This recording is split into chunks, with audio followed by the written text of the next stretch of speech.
The Old Bailey is the greatest stage for any criminal barrister. Annie Evans is about to prosecute her first murder here. But here we are, this is court 2 at the Old Bailey, as you can see, so I'll take you in and I'll show you. It is absolutely the most impressive stage for a barrister.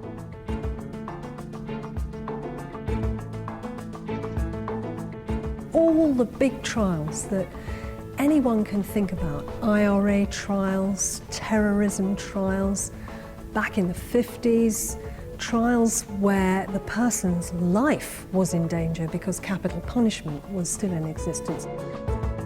But this isn't just a first for Annie, it's a first for the court. She is the standard bearer for a revolution in the way that justice is administered.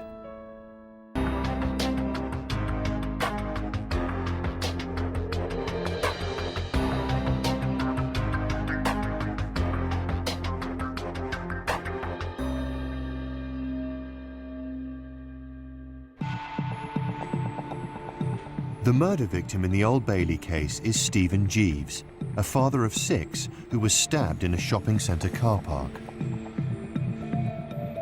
You can see him standing out in the middle of the square and the defendant's approaching him. Of course, as is so often the case, the murder actually happens just off screen, so you don't see that occur, so you can't see who did it. But within moments, Stephen Jeeves comes back onto the screen. You can see he's got this spreading blood appearing on his T-shirt as he walks across the square diagonally and falls to the ground, where he then dies. It's simply not entirely clear who did what, but there are 3 people clearly in the frame at the time he was stabbed. And it's just my job to present the prosecution evidence in the clearest way I can for the jury to decide who, if any of those 3, was the murderer. Historically, all barristers have been self-employed and independent of the state, but now centuries of tradition are being overturned. Annie is one of the first barristers to be employed full-time to prosecute on behalf of the state. This fundamental change is seen by many as a threat to justice. All Annie's opponents in this case remain self-employed. I've got the most senior barristers against me. I've got the leader of the circuit and I've got the chairman of the criminal bar, 2 of the QCs against me. A lot of very, very experienced people against me, but I mustn't let that put me off. After all, I've been at the bar for 24 years, so I have to put those considerations to one side.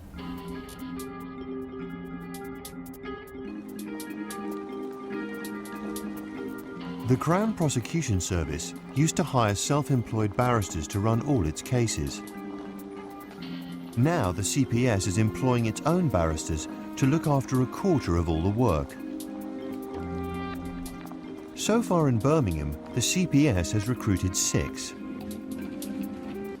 One of them, Sandrea Maynard, is not short of briefs. Well, this is your trial for Monday, but you've got a trial fixed for Wednesday as well. So it's a bit tight, isn't it? No. You sure? Will you finish this? What's the listing for it? Well, what time? I don't know yet. We're only having 3 witnesses, so I don't understand why it's going to go longer than 2 days. Well, I don't mind if you can finish it in 2 days. We can do that Monday, Tuesday. Wednesday and Thursday you can do the Maxine Williams trial. Cool. And then Friday I'll try and keep you in the office. You're so kind. The man in charge in Birmingham is the Chief Crown Prosecutor for the West Midlands, David Blundell. I think from the bar's point of view, they need to be realistic.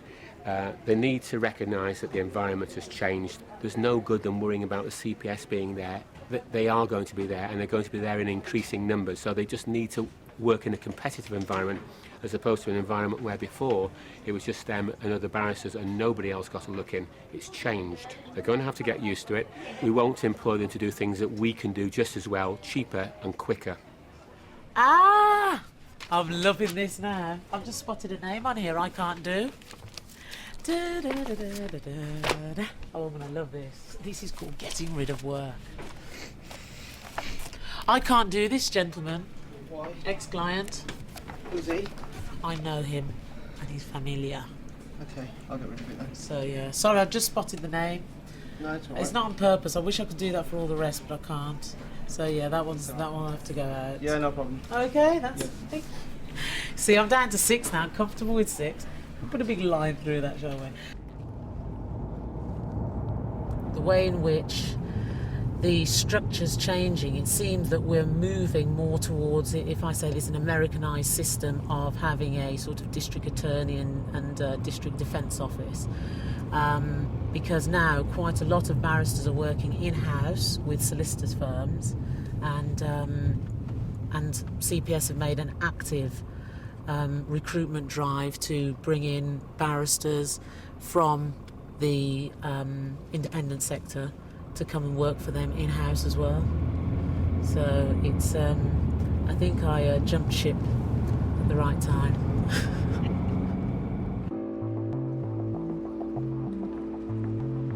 Independent barrister Dickie Bond is one of 63 self-employed members of Citadel Chambers in Birmingham. He pays a proportion of his income to the clerks who take bookings for him.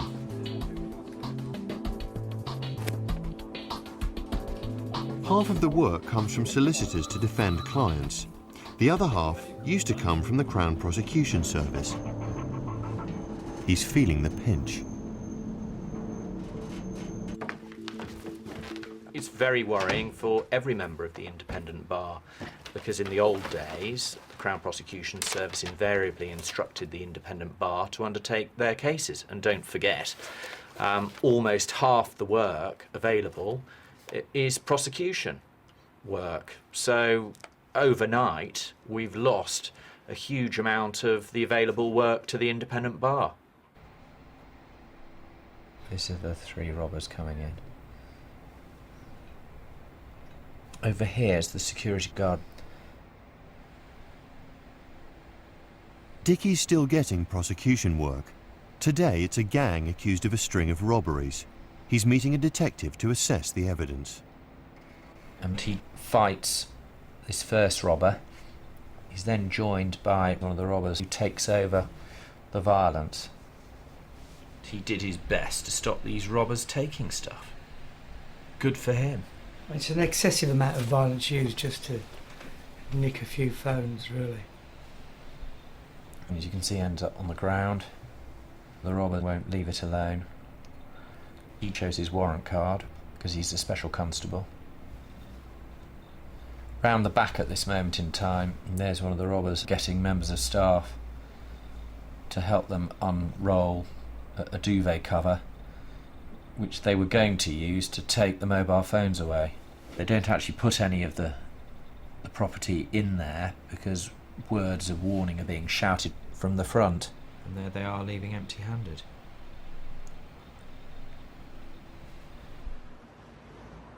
Each of the 4 defendants in the robbery case has their own barrister.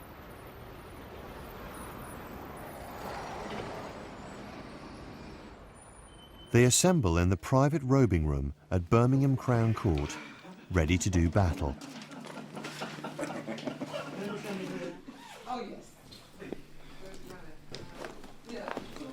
Dickie will open the case for the prosecution.